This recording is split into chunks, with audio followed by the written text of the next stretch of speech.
She was 19 years old and she had nothing. No family left to call, no bed that was hers, no money in any bank. Just a canvas duffel, a dead man's pocket watch, and $11 folded flat in the toe of her boot.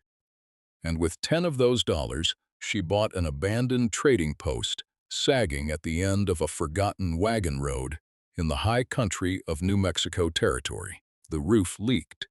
The porch had rotted through. The whole town told her she'd wasted her only money on a ruin. But what nobody knew, what nobody had known for 40 years, was that beneath the floor of that old trading post, sealed in the dark of a cellar no living soul had opened, was something that would change her life forever. Before we go on, if stories like this one mean something to you, take a second and hit subscribe. Then tell us in the comments where you're watching from. We love seeing how far these stories travel. Her name was Clementine Wick, though everyone who ever loved her had called her Clem, and by the time she was 19, there were not many people left to call her anything at all. She was born in a low adobe house on the outskirts of Cordera, a dusty ranching town in the territory, where the plains ran up hard against the mountains, and the wind never fully stopped. Her mother, Sarah, kept the books for the feed store and had a laugh you could hear across the street. Her father, Amos, mended harnesses and shod horses and could fix nearly anything a person handed him, and he did it slowly, and he did it right, and he taught his daughter to do the same. There is a thing that runs quietly in some children long before they have the words for it, and in Clem, it ran toward things that were broken. When she was 6, she found a dead man's mantel clock in a rubbish heap behind the mercantile, hauled it home in a flour sack, and spent a month at the kitchen table with her father's smallest tools, laying every gear out on a rag in the order she pulled them. Her mother saved the clock. It sat on their shelf for years, ticking, keeping perfect time, a thing the whole town had thrown away, that a 6-year-old girl had brought back to life. Clem didn't know it then, but she had already found the one true shape of her life. She just had to grow into it. Her mother died when Clem was 13. A wagon spooked on the river road, a wheel, a bad fall, and it was over inside a day. Some griefs arrived slowly, ember by ember. This one came all at once, like a door slammed in a cold house. Amos did his best, which was the phrase the whole town used about him afterward, always in that gentle, sorry way. He did his best. He kept the forge lit and kept his daughter fed, and never once raised his voice. But a part of him had gone down into the ground with Sarah, and it did not come back up. He worked, he ate, he sat by the window in the evenings looking at something only he could see. And Clem, who understood broken things, understood that some of them cannot be mended, no matter how carefully you lay the pieces out on the rag. She was 17 when she took work, at the livery 2 towns over, riding a borrowed mule an hour each way, learning what her father could no longer teach because he had gone so far inside himself. The liveryman there, an old Tejano named Refugio, took her on not out of pity, but because she actually wanted to learn, and that is rarer than pity and worth more. He taught her the grain of good wood and the grain of bad. He taught her that a building is a system, the same as a clock, the same as a horse, same as a person, and that a system can be understood, and a thing understood can be fixed. He taught her to read a foundation the way you read a face. If you can see the system, he told her, you can save it. If you can't, you're only ever at its mercy. She saved every coin she could. She kept it in an Arbuckle's coffee tin at the back of her father's tack room, a battered red tin that still smelled faintly of ground no matter how she scrubbed it. By her 18th birthday, she had $40 in the tin. By her 19th, she was close to 60. Her father died the week she turned 19.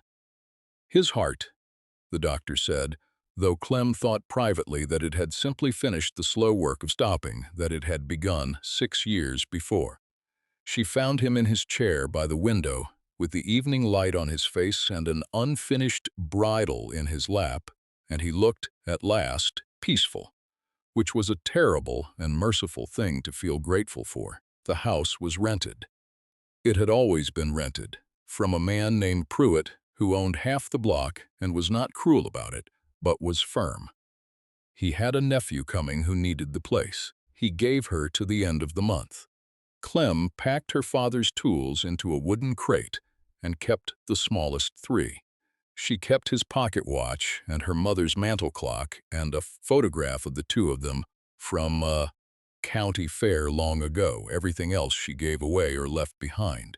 And on the last morning, she stood on the porch with her duffel and her coffee tin and looked at the door for a long moment before she pulled it shut. And then there was nothing holding her in Cordera at all. She had been thinking about the high country for a while.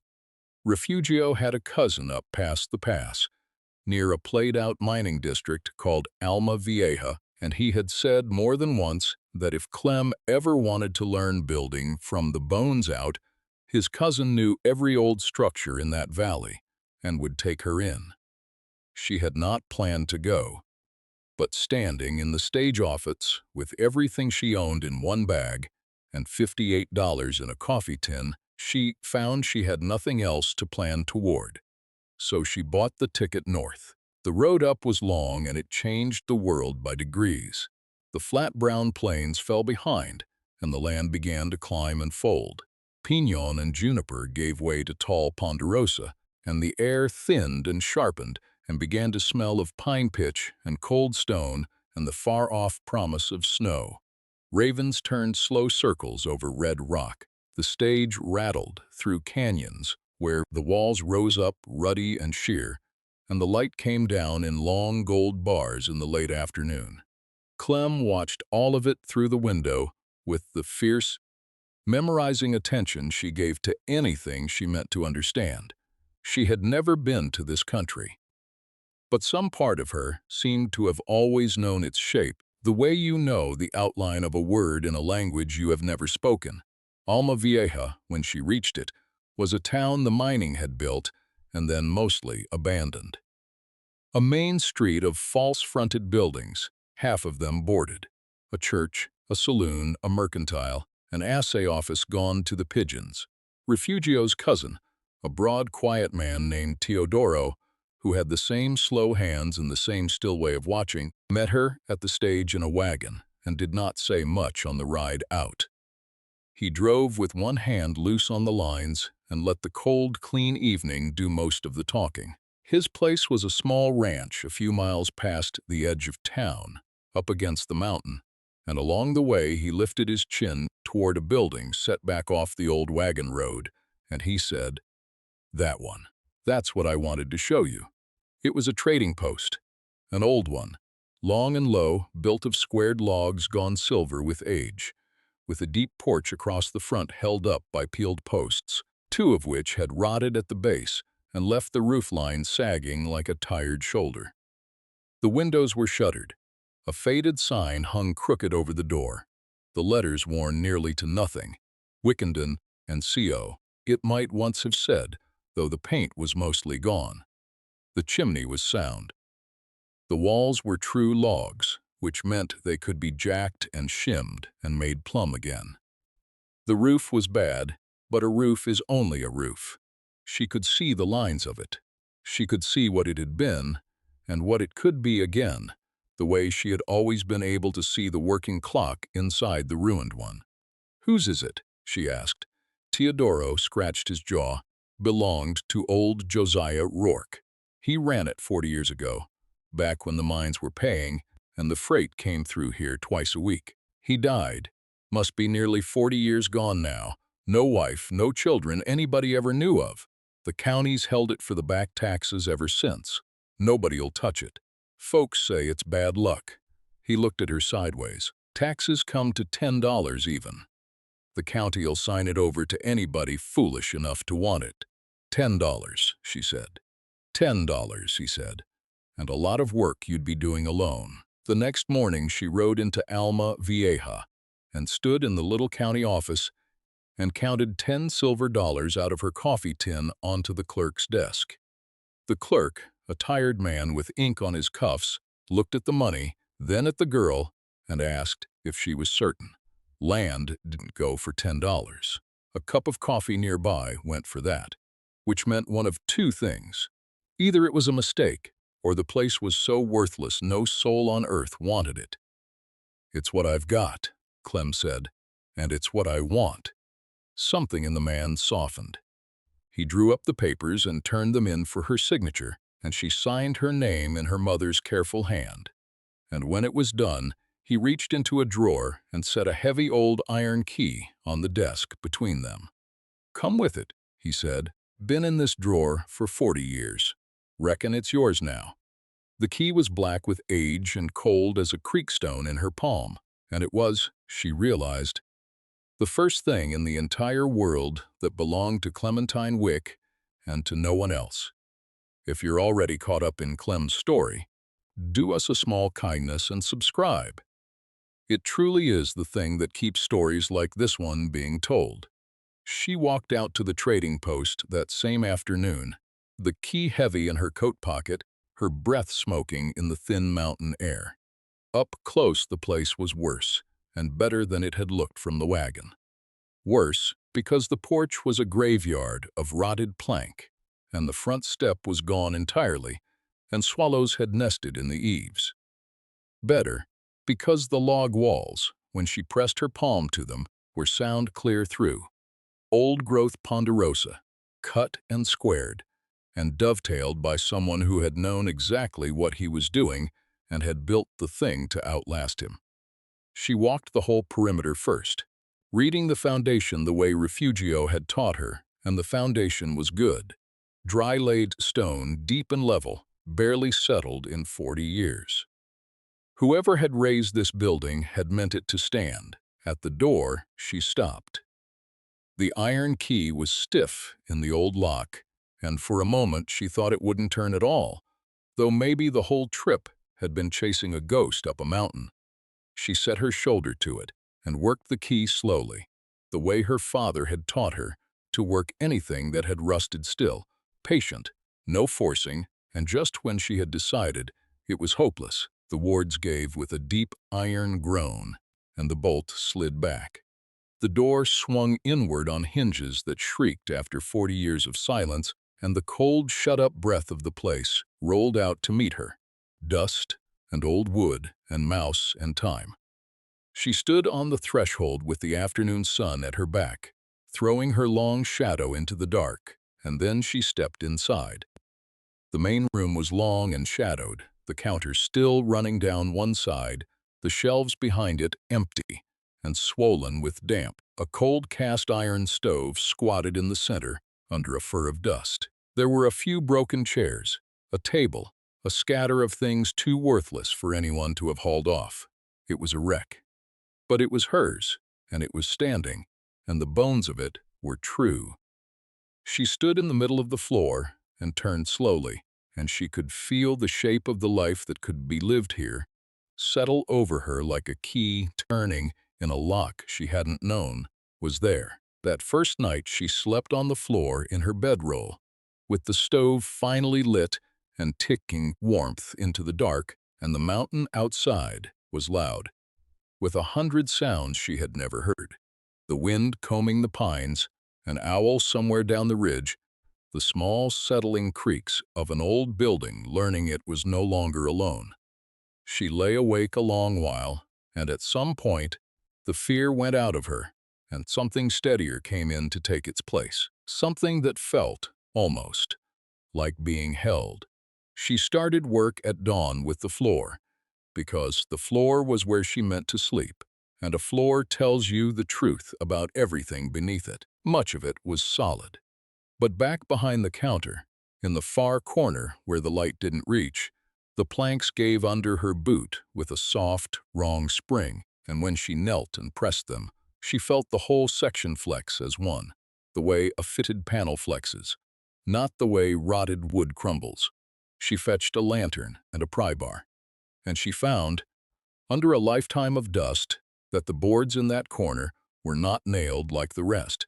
They were laid loose over a frame, cut clean, meant to lift. Underneath was a trapdoor, iron ring, oak planks banded in strap iron, set flush into a stone-lined opening. Someone had built it carefully and then hidden it carefully, laid a false floor over the top, so that in 40 years no county assessor or curious drifter had ever known it was there.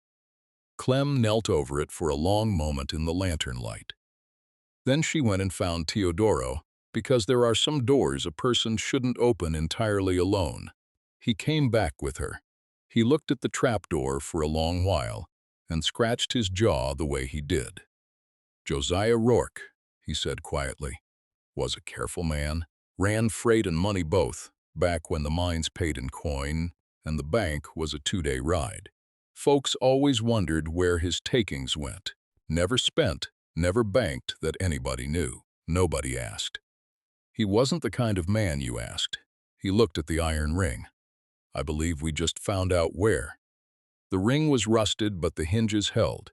Together they hauled the trapdoor up, and it came heavy, groaning, and below it a flight of stone steps went down into cold black air that smelled of earth and iron and years. Teodoro handed her the lantern. "Your place," he said. "You go first."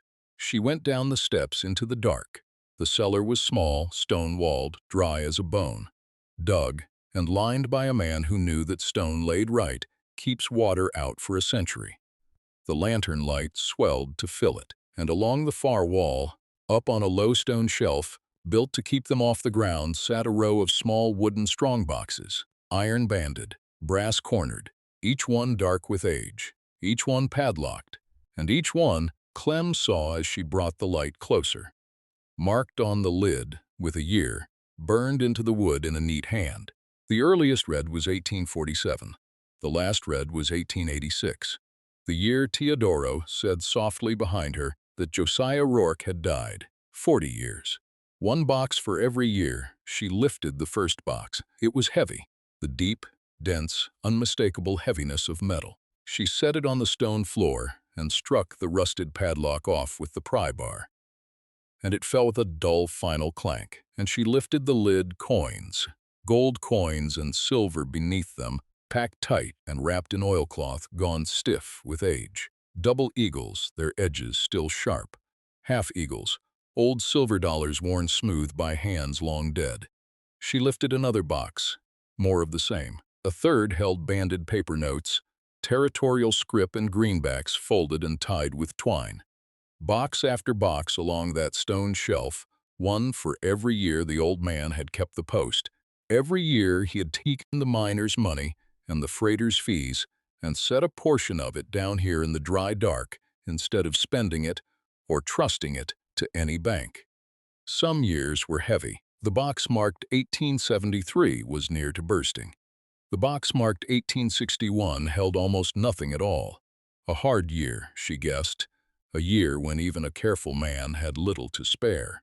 Clem sat down on the cold cellar floor with a double eagle in her palm, and her throat gone tight, and she did not cry, but it was a near thing. Teodoro said nothing. There was nothing to say. They counted for 2 full days, and when they were done, and the coin man from the county seat had come out and given her honest figures for the gold weight and the silver, the whole of it, coin and note together, came to a little over $9,000. More money than Clementine Wick had ever imagined touching in one life. But it was not the money that undid her. At the back of the last box, the one marked 1886, beneath the final wrapped bundle of coin, was a folded oilcloth packet, and inside it, a bundle of letters tied with faded ribbon and a single sealed envelope, the wax cracked with age, addressed in a spidery, careful hand, to whoever comes after. Clem broke what was left of the seal with shaking fingers and unfolded the pages and read them there in the lantern light on the cellar floor. "My name is Josiah Rourke," it began.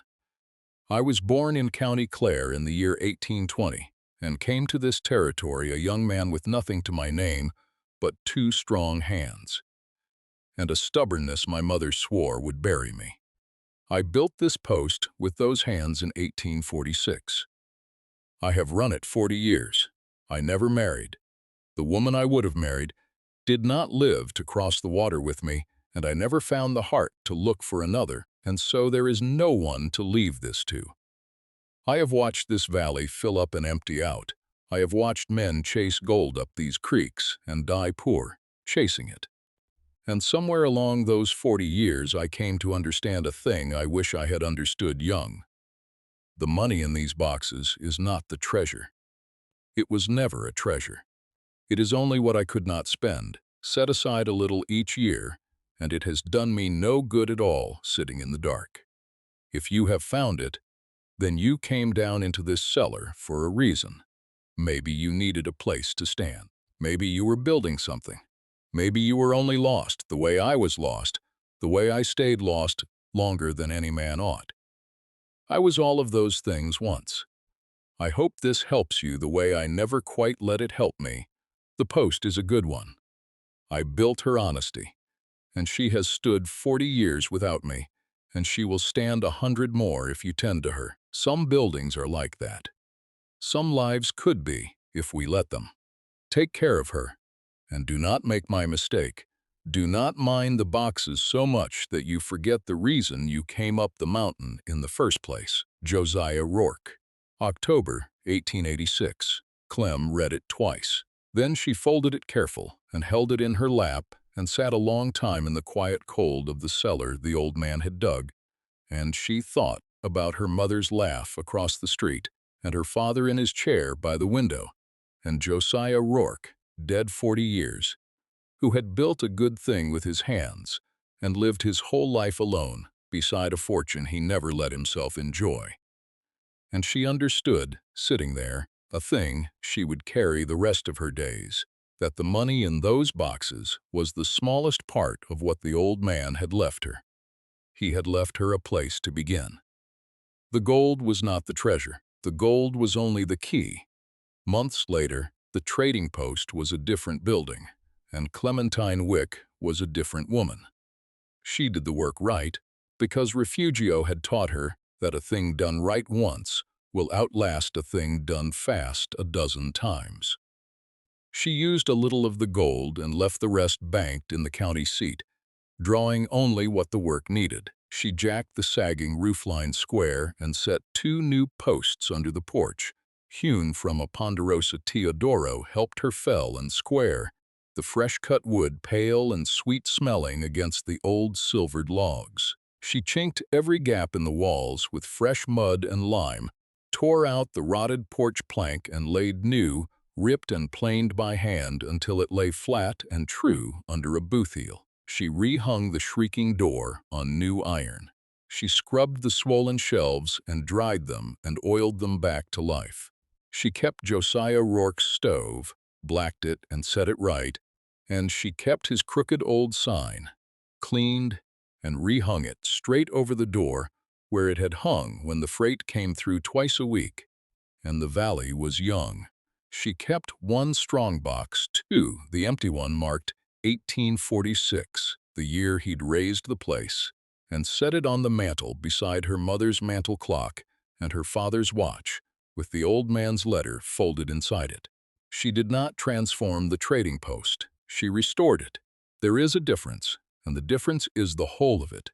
The people of Alma Vieja came around slow, the way mountain people do. First they were curious, then they were neighborly. Then they simply decided she belonged, which is the highest thing such people offer and the hardest to earn. Teodoro's wife, Paulina, took to bringing her pozole in a covered crock every Sunday and would take no coin for it. "You eat that, Hija," she'd say. "You're too thin for this altitude." An old freighter named Dooley, who'd known Josiah Rourke as a boy, came and sat on her new porch and told her the things the old man had never told anyone, about the woman in County Clare, about the dog named Finn that had run the post at his heels for a dozen years and was buried under the big pine out back. Clem wrote some of it down in a little book she kept in the box on the mantel building a portrait of a man she had never met from the scraps that outlived him, and she reopened the post. Not as it had been. The freight didn't come through twice a week anymore, and never would again, but as a place. She kept a little stock, traded in tack and tools and dry goods, fixed what folk brought her the way her father had, slow and right. Clocks, mostly in the beginning.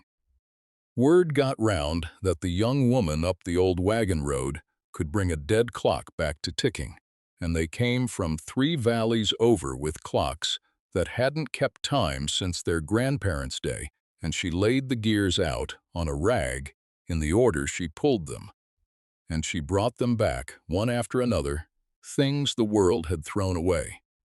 One evening in the late gold of autumn, she sat on the porch she had rebuilt with her own hands and watched the light go long and amber across the valley, and a raven turned its slow circle overhead, and she thought about all of it. About her mother, who had saved a ruined clock a 6-year-old dragged home in a flour sack, because she had seen the shape of her daughter's whole life before her daughter had. About her father, who had stopped by degrees and taught her, before he stopped, that broken things can be understood, and understood things saved. About Josiah Rourke, alone 40 years beside his boxes, who had learned too late the things she meant to learn in time. There is a pull that runs in some of us, quiet and old, long before we have the words for it. We cannot always say why we want what we want or where the wanting is taking us. But the pull is real, and if you follow it far enough, it tends to lead you somewhere. For some people, that somewhere is a place they are born to. For others, it is a place they have to find, up a forgotten wagon road, behind a shrieking door, down a flight of stone steps into the cold and the dark. A place most everyone else has already given up on. The shape doesn't matter. What matters is whether you can stand inside it, look around, and feel something settle in your chest. Something that says this is the place. This is where I begin.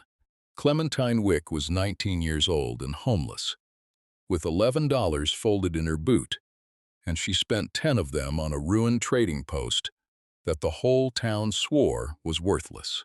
It was the best $10 she ever spent, and not, in the end, for the gold in the cellar. For the door it opened. If this story moved you, subscribe to the channel and share it with someone who needs to hear it today. And tell us in the comments, what's a broken thing in your own life you brought back, or wish you could? We read everyone, and we'd love to hear your story. See you in the next one.